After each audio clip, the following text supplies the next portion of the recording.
이 한반도 위기설이 지금 거의 뭐 언론들의 주요 기사로 등장을 하고 있는데요.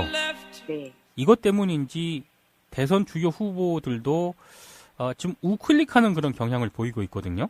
그렇죠. 지금 이 안보 문제가 이번 대선에서 주요 변수로 좀 작용을 한다고 보십니까? 어떻게 보십니까?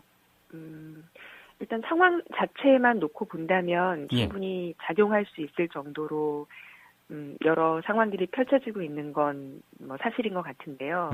문제는 그게 변수로까지 작용을 하려면 예. 그 지금 그 선두를 달리고 있는 가장 언론에 많은 스포트라이트를 받는 후보들이 이 문제와 관련한 어떤 정책적 차별성 같은 것들이 있어야 하는데 예. 제가 보기에는 적어도 문재인, 안철수 두 후보 사이에 이 예. 안보 이슈와 관련한 차이점 잘 느낄 수가 없습니다.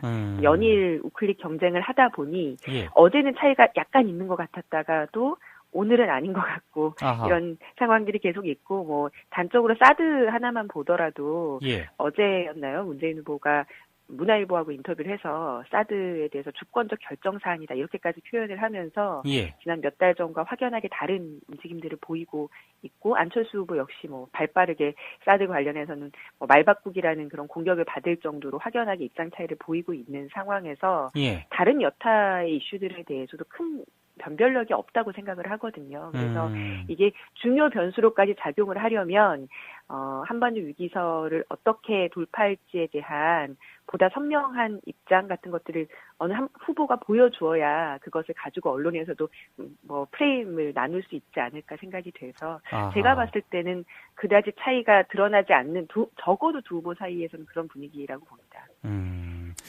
근데 이렇게 얘기를 하시는 분들도 있더라고요, 주변에. 그러니까 미국이 사실상 이런 방식으로 한국 대선에 개입을 하고 있는 것 아니냐. 네. 이렇게 얘기를 하시는 분들도 있던데 혹시 이런 주장에 대해서는 어떻게 보십니까? 저도 충분히 그럴 수 있다고 생각하고요. 미국이 항상 역대 한국 대선이나 선거에 여러 경로로 개입을 했던 그런 이제 과정들이 있었는데, 예. 그래서 저는 이 안보 이슈와 관련해서 가장 중요한 그 관점은 이 미국과의 관계 문제에 대해서 어떤 입장을 가지느냐. 이미 이 한반도 문제에서 한국을 배제하는 코리아 패싱이라고도 부르죠. 이런 이제 미국의 정책이 예. 많은 우려를 낳고 있고 네. 지난 이명박 박근혜 정권에서 가장 친미적이었고 사대주의적인 정권이었음에도 불구하고 이런 코리아 패싱 정책이 더 심화가 돼서 이제 더 이상 한반도 문제에 한국 정부가 개입할 수 있는 여지 자체가 뭐 거의 보이지 않는 지경에 이르렀죠. 예. 그렇다고 했을 때 이런 안보 문제에 대해서 어떻게 우리 힘을 가지고 우리 입장을 가지고 대응할 수 있는지는 미국과의 관계를 어떻게 설정하는지가 가장 중요한 핵심 키라고 봅니다. 그런데 아하. 뭐 며칠 전에 이미 이제 문재인 후보 같은 경우는 미국이 가장 신뢰할 수 있는 후보가 대통령이 되겠다 이런 이제 언급을 하면서 예. 이전 정권과 별다른 차별성을 보이고 있지 않기 때문에 결론적으로는 이제 만약에 방금 말씀하셨던 것처럼 예. 미국이 한국의 그 대선을 예. 어떻게 컨트롤하려고 하는 그런 그 의도를 가지고 있었다고 한다면 그 부분에서는 그 의도가 어떤 후보를 지지하려고 하는 의도일지는 모르겠으나 결론적으로는 미국과 가까운 정권을 만들 수 있는 그런 방향으로 분위기가 유도되고 있는 것 아닌가 이렇게 생각이 되고 예. 그 점에 대해서는 국민들도 잘 보셔야 되겠지만 어떤 프레임 경쟁을 넘어서서 다음 정권, 이전과 다른 대한민국을 만들어야 된다라고 하는 목소리 속에서 대선이 치러지고 있어야 하는데 예. 다음 정권이 어떤 이 미국과의 관계를 형성해야 될지에 대한 보다 근본적이고 폭넓은 대화가 필요하지 않을까. 이것을 양 후보 간의 어떤 경쟁적인 우클릭 이런 분위기로만 몰아가서는 안 되는 것 아닌가라는 생각이 들었습니다. 그 민중연합당 김성동 후보 같은 경우에는 남북이 화해를 하면 미국의 북한 선제 공격설이 사라지고 사드 배치 명분도 힘을 잃게 된다 이렇게 주장을 했잖아요. 네. 근데 지금 상황에서 남북 화해 정책을 이렇게 적극적으로 펼 수 있는 상황인가? 또 이런 문제 제기를 하시는 분들도 있고, 그리고 진보 정당은 안보에 약하다는 이런 또 편견이 분명히 있거든요. 이거를 극복을 할 수 있을까요? 일단 저는 적어도 지금 문재인, 안철수 두 후보가 남북 교류와 협력, 화해 정책을 완전히 포기하지는 않았다고 봅니다. 예. 특히 이제 문재인 후보의 경우는 김대중 정권의 햇볕 정책을 계승해야 된다라는 입장을 포기하지 않았던 것 같고, 예. 그 안철수 후보의 경우도 국민의당이라고 하는 뿌리를 무시할 수 없기 때문에 네. 그 부분에 대해서는 아직까지는 배타적이지 않다라고 보고 있는데, 예. 이제 물론 이 안보 경쟁이 더 첨예해지면, 그리고 한반도 위기설이라고 하는 것이 더 심화되면 이런 부분들도 흔들리지 않을까 하는 우려도 없지 않아 있습니다. 그런데 방금도 말씀드렸다시피 이제 미국과의 관계 문제에서 한반도 문제를 한국이 주도할 수 있으려면 결국은 북한은 움직일 수 있어야 하지 않습니까? 아하, 그렇죠. 북한을 움직일 수 있는 전 세계의 나라가 몇 개나 됩니까? 그러다 보니까 자꾸 이제 중국에도 기대고 북한을 압박해달라라는 그런 요구들을 다른 나라들에 하게 되는데, 그 남북 화해밖에는 북한을 움직일 수 있는 방법이 없다고 생각을 하고요. 그래서 북한과의 대화에 물꼬를 언제나 틀 수 있는 그런 이제 정권이 만들어졌을 때 한반도 문제를 주도할 수 있고, 외교적으로도 한반도를 둘러싼 여러 강대국들과 같이 어깨를 나란히 하면서 입장을 그 상황을 주도할 수 있는 거라고 보기 때문에 강력한 외교, 강력한 안보를 위해서도 북한과의 대화를 가능하게 하는 정권이 탄생돼야 하고, 그 대화는 당연히 화해 분위기 속에서만 가능한 것이죠. 그래서 어찌 보면 대단히 어려워 보이는 것도 역시 사실이지만 그것 외에는 방법이 없기 때문에 사활을 걸어야 한다고 생각을 하고요. 저는 2000년에 남북 공동선언이 있었을 당시에도 그게 여러 가지 분위기가 가능했기 때문에 되었다기보다는 정권의 수장인 사람의 의지가 가장 크게 작용했다고 보거든요. 아하. 그래서 그 다음 정권의 대통령이 그 부분을 강력하게 천명해 줘야 한다고 생각합니다. 근데 지금과 같은 이런 위기설이 계속 그 대선의 의제로 이렇게 떠오르게 되면 누가 차기 대통령이 되더라도 안보 문제라든가 이런 쪽으로 더 집중이 되지 않을까요? 지금 상황이라면?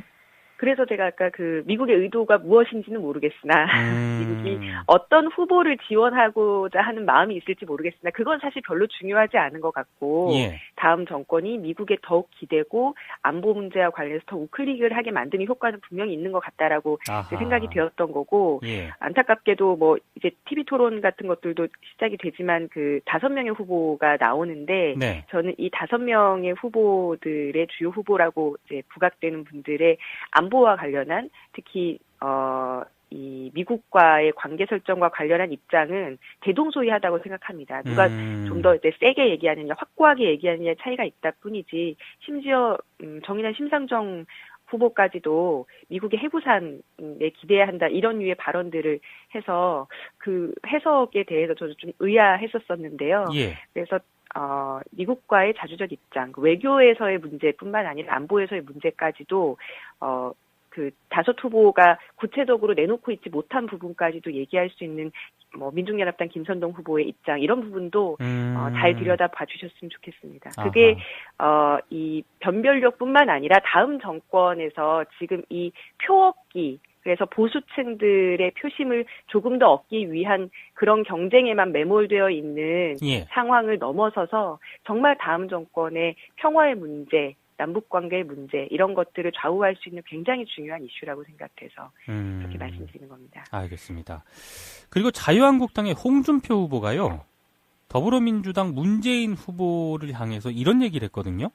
이석기 전 통합진보당 의원을 가석방 특별 복권까지 시켜준 장본인이 대통령 민정수석이었던 문재인 후보다.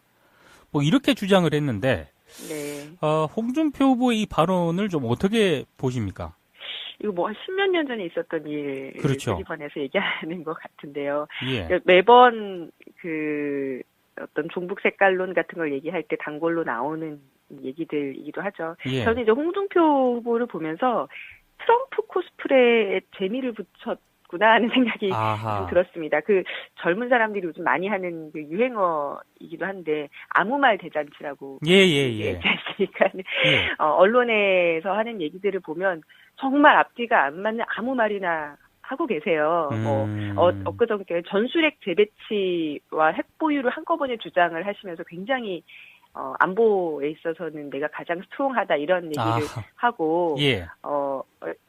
계속해서 이제 어떤 개념도 부정확하거나 네네. 자신이 했던 얘기들이 논리적으로 연결되지 않는 말들을 그냥 막 쏟아내는 그렇죠. 트럼프를 연상하게 하는 거죠. 그러다 보니 이제 본인도 뭐 스트롱 이런 표현 같은 것들도 위험하게 쓰고 그런 건데 종북 색깔론이 아니면 기댈 곳이 없는 인물이라는 것을 스스로가 강력하게 보여주는 거고 이런 인물에게는 단 한 표도 줘서는 안 된다라는 국민들이 더 그렇게 보시면서 생각을 하실 것 같습니다. 며칠 전에 있었던 그 사퇴실을 가정에 꼼수를 했었던 것뿐만 아니라 최소한의 민주주의적인 소양도 갖추고 있지 못한 후보라는 것도 확연하게 확인이 됐지만 그것과 더불어서 이런 안보 문제를 포함해서 정말 국민의 생명과 재산을 보호할 수 있어야 하는 대통령의 위치에 오르기에는 너무나 위험한 인물이라는 것이 확인되는 셈이죠.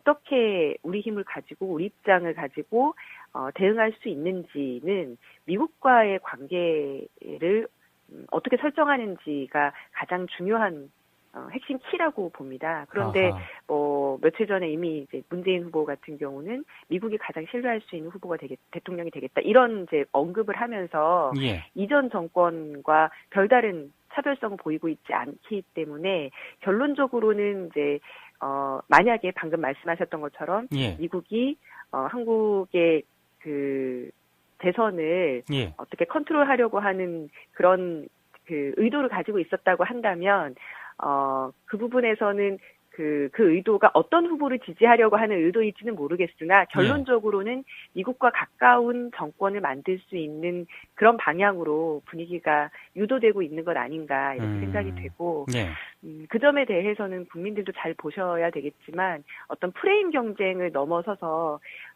다음 방식으로 한국 대선에 개입을 하고 있는 것 아니냐. 이렇게 얘기를 하시는 분들도 있던데 혹시 이런 주장에 대해서는 어떻게 보십니까? 저도 충분히 그럴 수 있다고 생각하고요. 미국이 항상 역대 한국 대선이나 선거에 여러 경로로 개입을 했던 그런 이제 과정들이 있었는데 그래서 저는 이 안보 이슈와 관련해서 가장 중요한 그 관점은 이 미국과의 관계 문제에 대해서 어떤 입장을 가지느냐. 이미 한반도 문제에서 한국을 배제하는 코리아 패싱이라고도 부르죠. 이런 이제 미국의 정책이 많은 우려를 낳고 있고 지난 이명박 박근혜 정권에서 가장 친미적이었고 사대주의적인 정권이었음에도 불구하고 이런 코리아 패싱 정책이 더 심화가 돼서 이제 더 이상 한반도 문제에 한국 정부가 개입할 수 있는 여지 자체가 거의 보이지 않는 지경에 이르렀죠. 그렇다고 했을 때 이런 안보 문제에 대해서 어제가 약간 있는 것 같았다가도 오늘은 아닌 것 같고 이런 상황들이 계속 있고 단적으로 사드 하나만 보더라도 어제였나요? 문재인 후보가 문화일보하고 인터뷰를 해서 사드에 대해서 주권적 결정사안이다 이렇게까지 표현을 하면서 지난 몇 달 전과 확연하게 다른 움직임들을 보이고 있고 안철수 후보 역시 발빠르게 사드 관련해서는 말바꾸기라는 그런 공격을 받을 정도로 확연하게 입장 차이를 보이고 있는 상황에서 다른 여타의 이슈들에 대해서도 큰 변별력이 없다고 생각을 하거든요. 그래서 이게 중요 변수로까지 작용을 하려면 한반도 위기설을 어떻게 돌파할지에 대한 보다 선명한 입장 같은 것들을 어느 한 후보가 보여주어야 그것을 가지고 언론에서도 프레임을 나눌 수 있지 않을까 생각이 돼서 제가 봤을 때는 그다지 차이가 드러나지 않는 적어도 두 후보 사이에서는 그런 분위기라고 봅니다. 근데 이렇게 얘기를 하시는 분들도 있더라고요, 주변에. 그러니까 미국이 사실상 이런 정권, 이전과 다른 대한민국을 만들어야 된다라고 하는 목소리 속에서 대선이 치러지고 있어야 하는데 다음 정권이 어떤 이 미국과의 관계를 형성해야 될지에 대한 보다 근본적이고 폭넓은 대화가 필요하지 않을까. 이것을 양 후보 간의 어떤 경쟁적인 우클릭 이런 분위기로만 몰아가서는 안 되는 것 아닌가 있다는 생각이 들었습니다. 그 민중연합당 김성동 후보 같은 경우에는 남북이 화해를 하면 미국의 북한 선제 공격설이 사라지고 사드 배치 명분도 힘을 잃게 된다 이렇게 주장을 했잖아요. 네. 근데 지금 상황에서 남북 화해 정책을 이렇게 적극적으로 펼 수 있는 상황인가? 또 이런 문제 제기를 하시는 분들도 있고, 그리고 진보 정당은 안보에 약하다는 이런 또 편견이 분명히 있거든요. 이거를 극복을 할 수 있을까요? 일단 저는 적어도 지금 문재인 안철수 두 후보가 남북 이 한반도 위기설이 지금 거의 언론들의 주요 기사로 등장을 하고 있는데요. 네. 이것 때문인지 대선 주요 후보들도 지금 우클릭하는 그런 경향을 보이고 있거든요. 그렇죠. 지금 이 안보 문제가 이번 대선에서 주요 변수로 좀 작용을 한다고 보십니까? 어떻게 보십니까? 일단 상황 자체만 놓고 본다면 충분히 작용할 수 있을 정도로 여러 상황들이 펼쳐지고 있는 건 사실인 것 같은데요. 문제는 그게 변수로까지 작용을 하려면 지금 그 선두를 달리고 있는 가장 언론에 많은 스포트라이트를 받는 후보들이 이 문제와 관련한 어떤 정책적 차별성 같은 것들이 있어야 하는데 제가 보기에는 적어도 문재인 안철수 두 후보 사이에 이 안보 이슈와 관련한 차이점 잘 느낄 수가 없습니다. 연일 우클릭 경쟁을 하다 보니 어제는